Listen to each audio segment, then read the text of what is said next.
Au nom du Père et du Fils et du Saint-Esprit. Amen. Béni soit notre Seigneur Jésus-Christ, ressuscité d'entre les morts. Béni soit sa maman, la Vierge Marie, notre maman aussi. Chers frères et sœurs, dans les évangiles que nous entendons maintenant avant l'ascension de Jésus, dans quelques jours alors, l'Église nous propose des évangiles qui semblent pour ainsi dire nous rappeler les messages fondamentaux de Jésus, de son cœur, pour que nous ne les oublions pas, que nous soyons toujours en lien avec Jésus. Et c'est une grande sagesse de l'Église de nous faire rappel des messages de Jésus. Alors, dans le 15e chapitre de Saint Jean, dans l'extrait que nous lisons aujourd'hui, à la fin, Jésus dit « Je vous dis cela pour que ma joie soit en vous et que votre joie soit complète. » Chers frères et sœurs, voilà ce que nous désirons à chacun et nous tous, que notre joie soit complète. Mais quelle est cette joie qui peut nous rendre complètement heureux? Jésus en parle, il dit que ma joie soit en vous. Donc pas une joie quelconque, mais ma joie, la joie même de Jésus. Et quelle était la joie de Jésus? Quelle était sa grande joie? Sa grande joie, c'était de se savoir aimé de son Père, d'être porté, pour ainsi dire bercé, dans l'amour du Père. Chers frères et sœurs, cette même joie, voilà ce que Jésus voudrait nous partager. Il le dit à maintes reprises. Ce n'est pas une seule fois qu'il le dit, mais il le dit souvent encore et encore. Alors, comment est-ce que nous pouvons recevoir cette joie? Il dit, si vous gardez mes commandements, vous demeurerez en mon amour.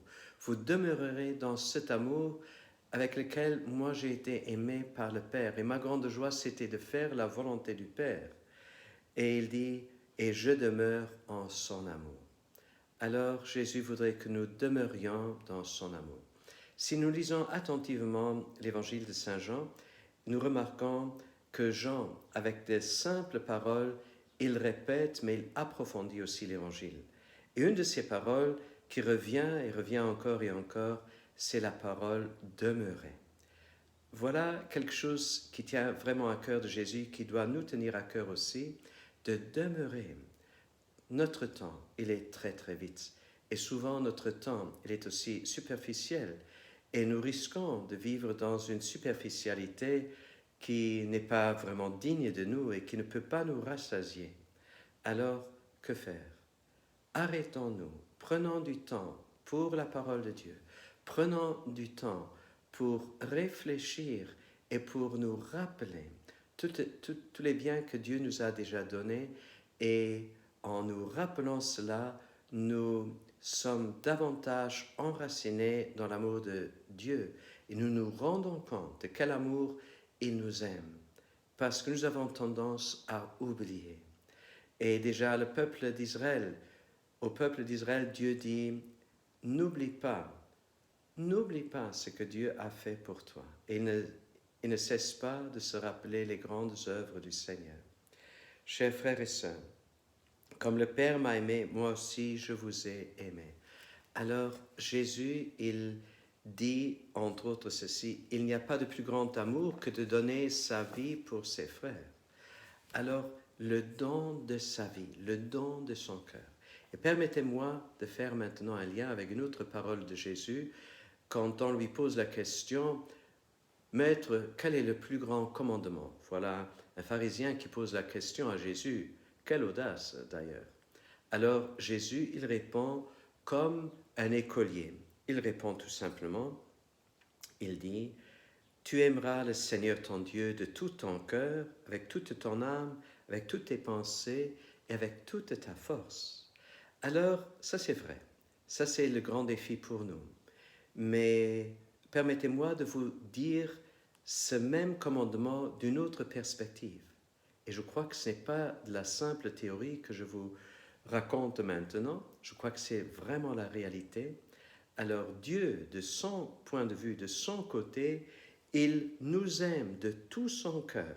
Il nous aime avec toute son âme, avec toutes ses pensées, avec toute sa force. Il nous aime avec Jésus. Il nous aime avec sa propre vie, avec son cœur. Jésus était le cœur du Père. Alors Dieu, il nous le donne. Et il est vraiment grand et très généreux dans le don qu'il nous fait. Père des cieux, nous te demandons aujourd'hui cette grâce de pouvoir demeurer en Jésus, de pouvoir nous rendre compte de quel amour tu nous aimes, quel amour tu nous donnes quotidiennement. Et garde-nous de l'oubli de tout ce que tu as fait pour nous. Donne-nous de vivre de Jésus pour vivre pour Jésus. Bénis-nous, Seigneur, au nom du Père et du Fils et du Saint-Esprit. Amen. Je nous souhaite que, portés dans cet amour éternel et divin, nous puissions passer une journée bénie.